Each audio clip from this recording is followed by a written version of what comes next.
नमस्कार मित्रांनो, कशा आहात तुम्ही सगळे? जय भवानी, जय जिजाऊ आणि जय शिवराय. गणपती बाप्पा मोरया. तर मित्रांनो, गणेश उत्सव म्हणजे आपला गणपती बाप्पांचं आगमन जवळ येत आहे. तर त्या गणपती बाप्पांच्या आगमनात, विसर्जनात तुम्हाला जागोजागी ढोल ताशाचे सूर ऐकायला भेटणार आहेत.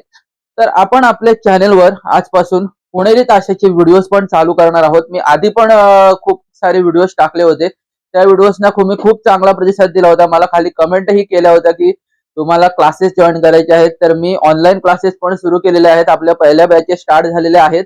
जर तुम्हाला कोणाला ऑनलाईन क्लासेस जॉईन करायचे असतील तर तुम्ही मला माझ्या व्हॉट्सअप नंबरवर मेसेज करू शकता. ओके.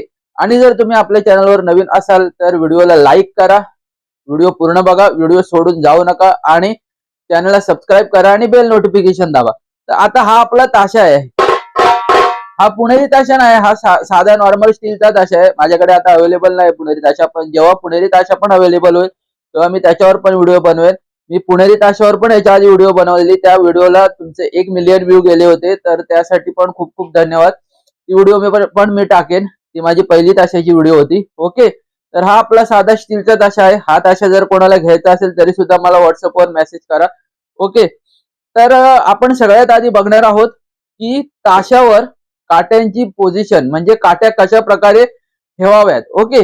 तर सगळ्यात आधी आपण बघूया की स्टिक्स कशा प्रकारे पकडाव्यात. हे बघा, स्टिक्स अशा होल्ड केल्या पाहिजेत म्हणजे साधारणतः तुम्हाला जशी ग्रिप भेटेल.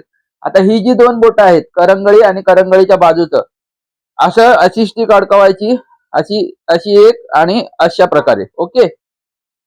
हे बघा, ही साधारणपणे तुमच्या स्टिक पकडायची टेक्निक असली पाहिजे.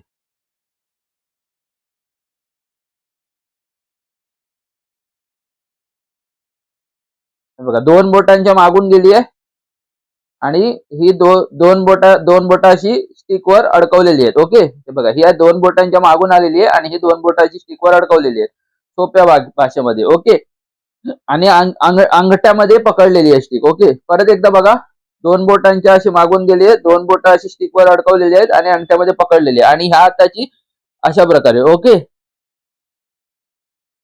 तर आता स्टिक्स कशा ठेवाव्यात ताशा वाजवताना, स्टिक्सची काय बोलतात त्याला, प्लेसमेंट किंवा स्टिक्स ठेवण्याची पद्धत कशी असावी. तर अशा प्रकारे तुम्हाला स्टिक्स ठेवायचे आहेत की जेणेकरून तुमचा जो स्ट्रोक आहे, जो ताशा वाजवताना जो तुमचा पंच पडणार आहे तो बरोबर मिडलला, हे बघा, हा मिडलला पडला पाहिजे. इकडे पडला किंवा इकडे पडला तर ती खूप चुकीची पद्धत आहे.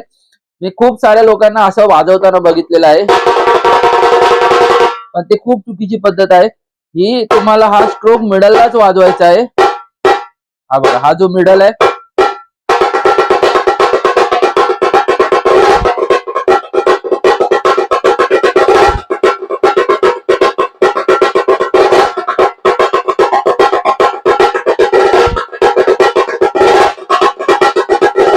ओके. तर हा जो मिडल आहे, ह्या मिडललाच आपला हा स्ट्रोक पडला पाहिजे.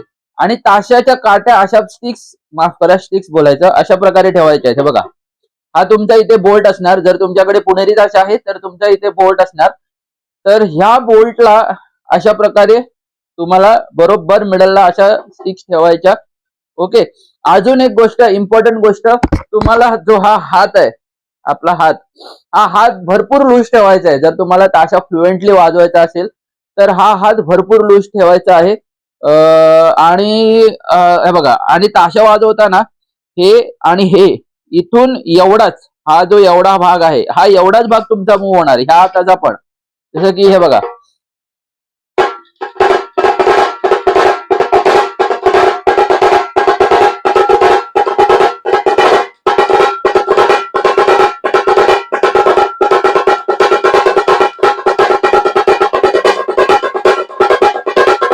ओके. तर हा एवढाच भाग तुमचा मूव्ह होणार. त्याच्यामुळे हा भाग जेवढा तुम्ही ढिल्ला सोडाल, जेवढा तुम्ही हात लूज सोडाल, तेवढा तुमच्या प्लेइंग साठी चांगलं आहे. दुसऱ्या हाताचा पण सेम. आता जर तुमचा हा हात टाईट राहत असेल तर काय करायचं, एक एक्सरसाइज तुम्हाला सांगतो. हा हात असा फिरवायचा दिवसातनं 5 मिनिटं, दोन्ही हात.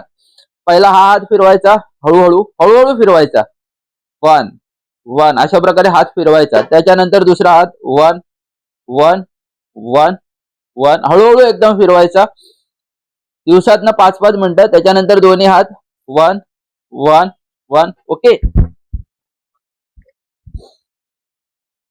तर ही एक एक्सरसाइज आहे आपल्या हाताचा हा जो मनगट आहे ते मनगट लूज करण्यासाठी. तर मी तुम्हाला सांगितलं की हात दोन्ही पण लूज पाहिजेत, एकदम मोकळे हात सोडायचे, हात टाईट करून ठेवायचे नाहीत ताशा वाजवताना.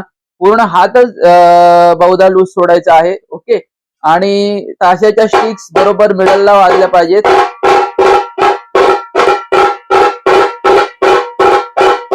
अशा प्रकारे मिडलला वाजल्या पाहिजेत ताशाच्या स्टिक्स. ताशाच्या स्टिक्स होल्ड करण्याची पद्धत मी तुम्हाला सांगितली, अशा प्रकारे ताशाच्या स्टिक्स होल्ड केल्या पाहिजेत.